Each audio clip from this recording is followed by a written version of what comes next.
Hi and happy Christmas. My name is Vicki, also known as Heartland Knits on Ravelry and Instagram.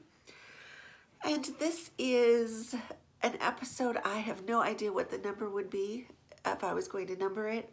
I'm just going to call it Happy Christmas. It has been a long time since I've recorded, especially just recorded about knitting. I was thinking a couple days ago about all the different knitting podcasts that I've watched over the years, and so many of them have stopped recording. Some of them I've kept up with through Instagram and such, but a lot of them I wonder what's happening with them. I wonder what they're doing, what they're knitting, whatever. And then I realized that I am one of those people. I haven't recorded a knitting episode for a long time. And so I thought I would just sit down really quick and show you what I'm knitting currently. It's really only one thing. This is what I am currently knitting. And you might think I'm a little crazy when I show it to you. I think I might be a little crazy. If you have watched the podcast from way back, you know that I have an aversion to knitting with black. I think a lot of people do, but I knit an entire the Black Forest boho sweater, and I said it nearly took my eyesight. So what am I doing?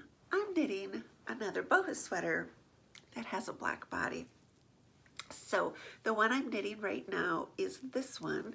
It is called the New Azalea, and it's just I've done the yoke, and I'm just at the point where I'm deciding where I'm going to split for the sleeves. This I'm making for a particular reason, especially it's December. I started knitting this. This was the bohos that I planned to knit last summer, kind of right when I broke my wrist. This is a project that I was set to start on. I had a dress that I was going to sew to go with it, and I had the perfect shoes, which of course now I have new perfect shoes. But when I broke my wrist, I couldn't do it, and so it was June, and I figured I would try to make this. So the plan for this is to make a short, kind of waist length little cardigan, particularly to wear with dresses.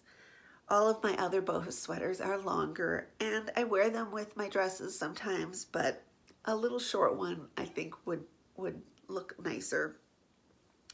And so I have wanted to do this one for a while. It's obviously it's got all these pinks and reds. And so this is the one I was going to start last summer.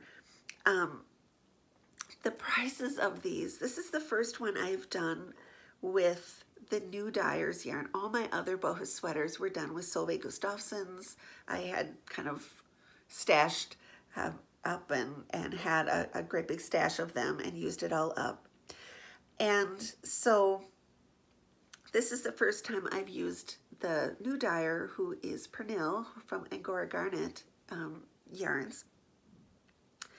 The colors are very close, and because I wanted to do a little short one, I wanted to try to use up some of my leftover yarn from my other sweaters.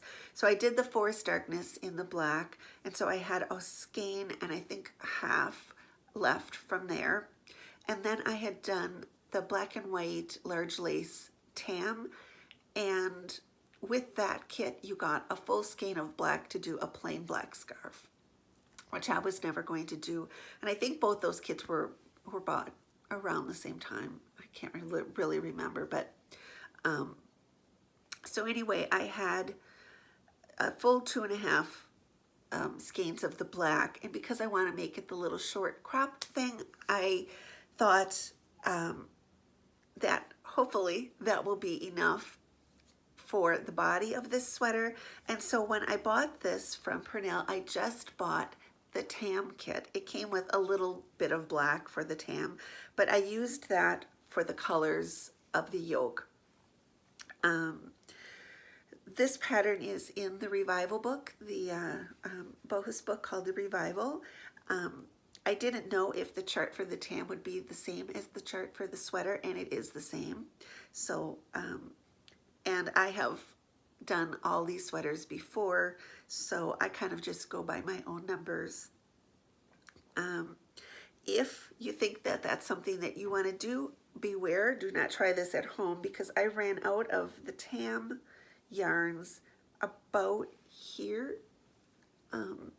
where that last bright pink goes, and there is, see, you can see the rest of the colors there.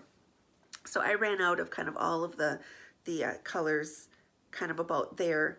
Luckily, I have a stash of leftover bohus yarns, and these matched up really nicely with the colors from the Red Palm bohus, which is the hot pink one, and it has kind of these reds and pinks and blacks in the yoke.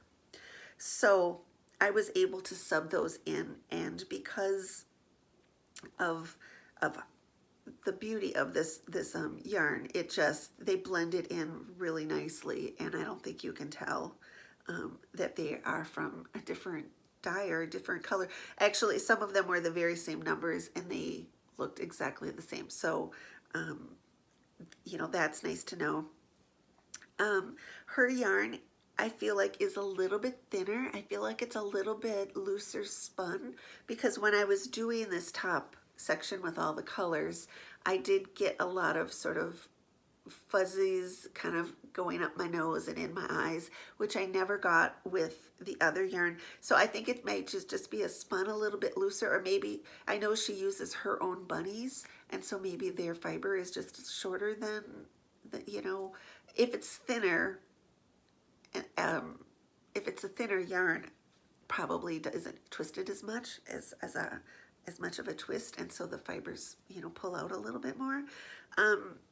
But I think it's going to blends in nicely with the rest. Though I didn't get to make this last summer, I decided that this had to be the next one to do, because so I bought just the kit for the tam. She does sell the black yarn as a single skein. You could just get an extra skein, and so my goal is to make this like waist length, and then hopefully have the sleeves kind of just past my elbow.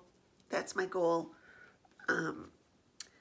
If I run out of yarn, then when I order my bohus kit for next year, I will order the extra skein of black, but I thought I wanted to try and see if I could get it to come out.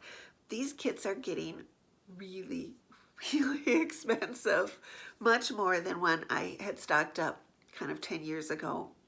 They always ran by exchange rate, but I think that she has raised the prices a couple times, because, I mean, she uses her own, you know, bunny fiber to have the yarn spun, so that I'm sure that's part of it too. But back in the day, I think my kits were from like 140 to 165-ish range, and now they're running around like the 280 range, which is a lot for a sweater. But I love them so much, and they're so fun to do, and because they're a lace weight yarn, they take a long time to do, so it's not like you're going to spend that much for a sweater and then knit it over a weekend or something. So anyway, I knit this top part. That wasn't too bad, kind of with indoor lighting. Now that I've gotten to the solid black, it's a little tougher, so I'm going to just have specified time on sunny days to knit this up, and it's going to be short. Oh, and that is kind of the reason why I am knitting it in this way. All of my other cardigans I have steeked, and then you have to, you know, stabilize the steek and pick up bands and all of that, because I don't want to do any picking up stitches, any of that kind of thing. I'm knitting it as cardigans were traditionally done.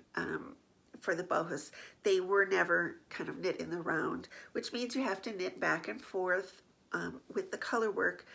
I did that by knitting backwards, because it's easier for me to see where the colors are going when you're knitting, instead of doing it on the reverse and trying to translate the chart from knits to pearls and pearls to knits, because of so that was easier for me.